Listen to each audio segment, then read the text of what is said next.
always trailing behind Gluttony, always trailing behind Space, but Lightning, the new Spark, might be his redemption arc. What sparks?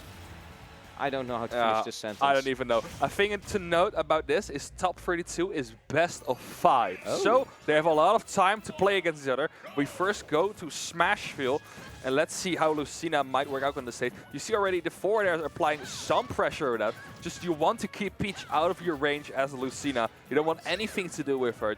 Just get out of here, throw her off the stage, and maybe try to gimp or something.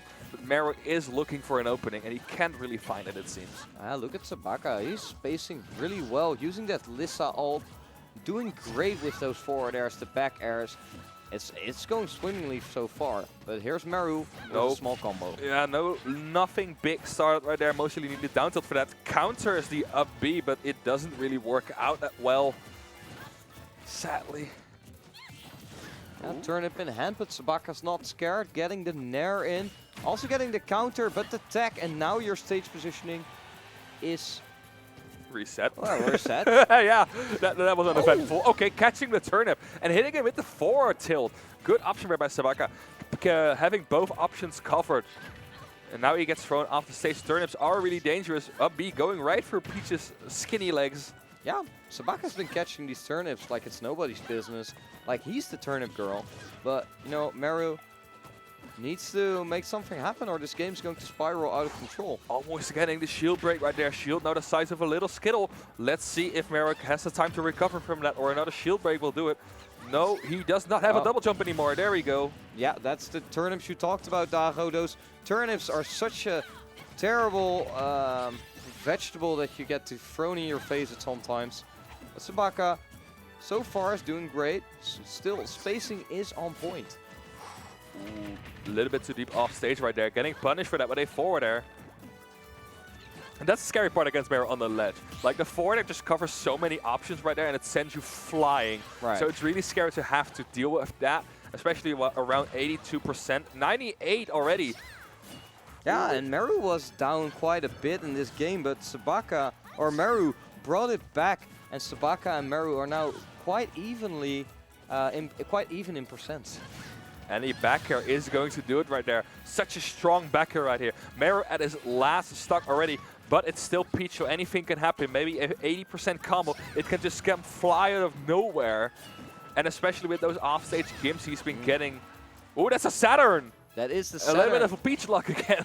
Yeah, but I'm not sure if that was what Meru is looking for at this point. But now, with the kill in hand and with the Saturn in hand, this could be very scary for Sabaca. It's still a lot of stage pressure when you apply. No, there he goes.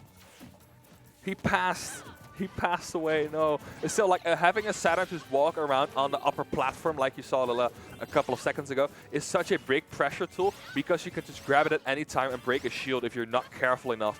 And having your shield broken against Peach means eating a big combo. It's an easy starter for that. You don't have to look for it. But right now we see Sabaca in a little bit of trouble right here. Yeah, but don't forget, Lucina has all the tools she needs to turn this game into her favor. But Meru kind of slowly inching away, and that turnip is going to... Oh, great recovery right there by Sabaca, but he's still struggling to keep up with Meru. Has he something up his sleeve that he can close out the stock with? Maybe a backer, maybe a forward smash. Oh, deep backer right there, but the Parasol just interrupted that. Meru with great heads-up player, the Parasol is of course faster, but now Sabaca finishes it off and gets one game. That was such a fast reaction, yeah, actually. that is. Insane reaction time. Sabaca is bringing his A game today. Yeah. Last tournament at Yggdrasil, where he was competing in the Netherlands, he didn't do that great. So this is also, in a certain sense, his redemption arc here at Lightning the New Spark. He's back with a vengeance. He is, yeah. And he's been taking names, and he's been showing that he's one of the scarier players here at this tournament. All right, we're going to Final Destination, the Mentals variant. Yeah, that's an interesting one to pick. So no Megalovania. No, I don't think Meru is a Megalovania person. He said on Twitter he likes the song, but I don't know. Maybe the normal Final Destination is too distracting. We'll see. We get a different color Peach, another one showing up, matching the background actually. Great artistic choice here by Meru. Yeah. And let's see if he can make that head start quickly now. Because you saw last game, the first stock he had a little bit of trouble getting in, but now he's already going extremely hard on Sabaca, not giving him any room to breathe. It's exactly what we were talking about before the game. It's Meru winning one single neutral interaction, and then suddenly it's 90% on Sabaca, whereas Sabaca has been controlling in control for most of the game. But once it slips out of his hands, Meru just comes back with a big vengeance. He just capitalizes on that so well. Yeah. You already see him.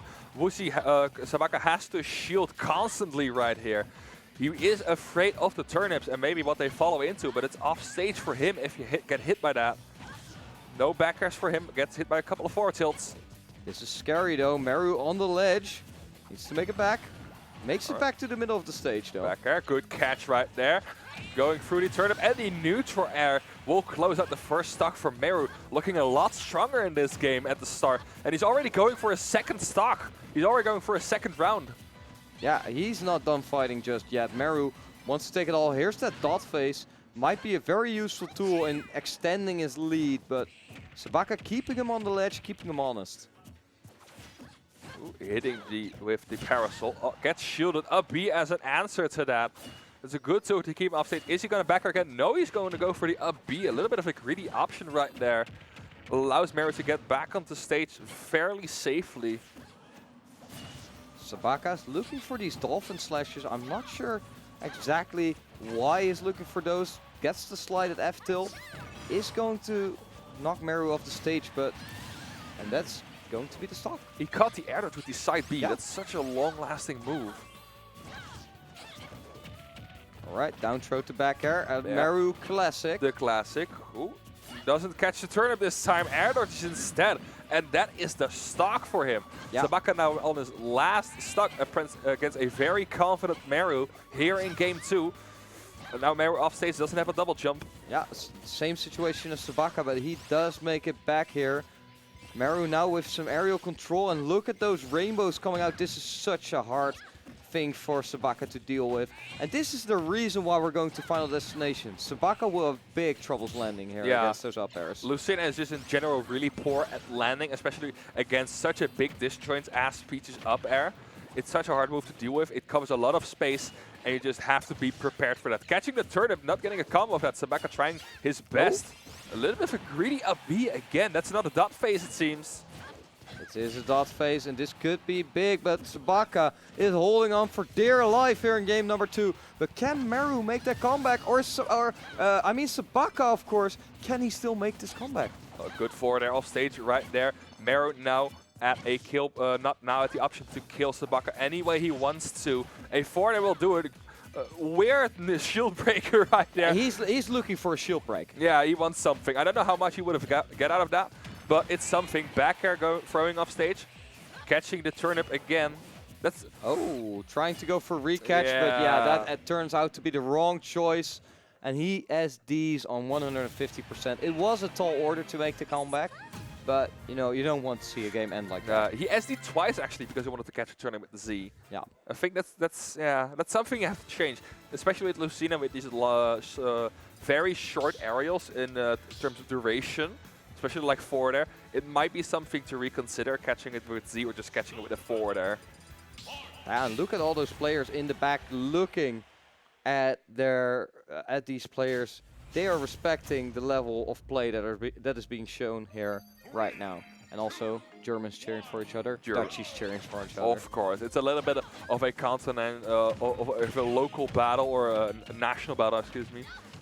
Ooh, not a conversion right there for Meru. Already 52% on Sabaca though, 44% now on Meru as well. Sabaca just keeping him in disadvantage, wailing on him with these aerials. Meru not really having an answer for that. Back air is going to do something about that. But you need something more for that. Or else Sabaca is going to just throw out these aerials and keep on adding percentages.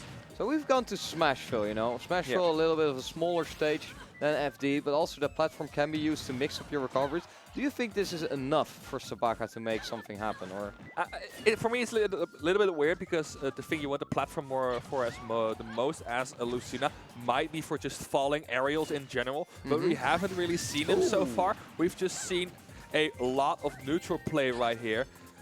Maybe he's going to do that if the time calls for it, but not now. He gets hit by the big crown from Peach, having a lot of knockback. But yeah, let's see if he can use the platform properly this time. Yeah, it could be a useful tool for both these players. Let's see what happens here on Smashville. That's a good turnip conversion here for Sabaca. Excellent use of then the item of the opponent. B to get out of the downer of Peach. Such a difficult move to punish for some characters, but not for Lucina. Oh, ooh. Sabaca in a bad position right here. Forward throw, gets him off the stage, and now he has to deal with a barrage of turnips. No forward air right there. That would have been huge. Down for back air. Still in disadvantage. Sabaca can't find his way back, and that's already 92%. This crown could make the finishing blow. At the edge, at least. Meru slowly floating back. Tries to go for the Peach Bomber. Ooh, gets back to the stage safely. Peach Bomber to get back onto the stage. And now it's Sabaca who is in disadvantage. Not eating the forward air. He's just looking for something. There we go. The forward air is going to do it right there. Meru is still at 115% right now. So a forward air off stage will do it probably. That's also a reason why I might have picked Smashville, because of the blast lines are closer to the ledge. So maybe forward airs and back airs off stage are a lot more effective. That could definitely be a reason. Ooh, that's a risky counter he got right there. Didn't really get anything off of it. Even if it hit, you saw the first game when it hit, it just did the animation, but Meru did not get hit. Almost getting him with the back air.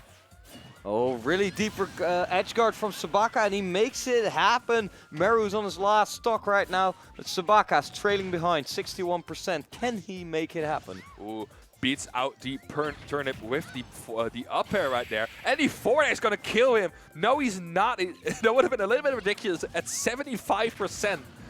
That would have been actually stupid. It could happen. It's still Peach, but... I mean, Peach is a princess, you know. She gets to have those privileges, but not today. Looking for the right turnip. No up smash right there. He thought he was going to jump. He wasn't. This is a very, very close game right here. Meru's looking for that kill, but that's not going to find it. But there's that dot phase, has been his mark of luck so far, and the rainbows are going to do it. Meru winning game number 3, and it's 2-1. He's been getting really lucky, actually, with those turnip pulls. He's had a couple of dot phases and a Saturn so far. I mean, he's pulling a ton of turnips as well. So I'm actually not sure how much it is luck and just variance. Yeah. The chances are really small, though. Yeah, for dot phases, it's okay, right? Yeah, it's okay, but still not like getting free games. Yeah, okay, sure. Well, let's see what Meru can pull out of his hat this time. In game number 4, 2-1 for Meru right now. Sabaca's trailing slightly behind, but this is nothing like some other behinds we've seen so far. No, we're going back to Smashville. Sabaca seems to be very confident in this stage. Maybe he can make some more use of the stage itself. Yeah, or maybe snag some early kills with that F-Smash. You were talking about the close blast zones on this stage. And I think that's a very valid point, Dago. So we might see some F-Smashes, some forward airs, some back airs very soon. Yeah. The thing I question the most about the stage pick is Peach also wants to kill horizontally. So you also give her the opportunity to kill a lot earlier. You saw the red sparks with the forward air at 75% of the ledge. So it helps both parties. Again, air dodges while trying to catch the turnip. Sabaca SDing actually. That's such a big disadvantage you have right there if you wanted to catch them, but not have the timing down correctly. Very unfortunate for Sabaca, but nothing is lost just yet. But now Meru with some big combo, and that's a very, very high percent from one combo, and now Sabaca needs to find that landing.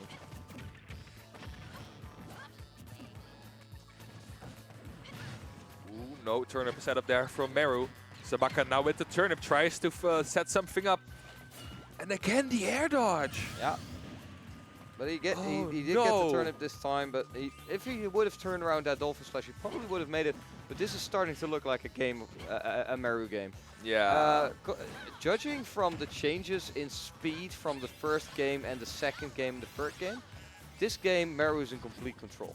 Yeah, he seems to be a lot more confident, especially when you compare him to the first game, where he was a little bit behind mostly the entire game, but now he's just having a dominant performance, actually. Up air is going to take the first stock of Meru, though, but Sabaca still has 2 stocks left for him to take down in order to win this game. Yeah, and compared to the first game, we saw Sabaca spacing really well, using his aerials at the right timings and stuff like that. And Meru seems to have changed ever so slightly his timings so that Sabaca's are not as clean, which means that Peach is going to get a lot more punishes. Here are the turnips. Oh, catches you with the 4 there this time. Good catch right there this time. No SDs because of the air dodge this time around. Oh, but Sabaca gets hit by the turnip, and this might spell doom for him. Oh, he manages to make it back with the air dodge, and this is still doable, but Meru only on 84% and 2 stocks left. Sabaca, you need to pull a wonder. Maybe another forward air or a back air off stage might be able to close out this stock, but that also counts for Meru as he gets the forward air across the stage. Sabaca dying at a high percent, but across the stage as Meru takes this set over Sabaca 3-1. Yeah, and Daro, you've been talking about that crown. You've been talking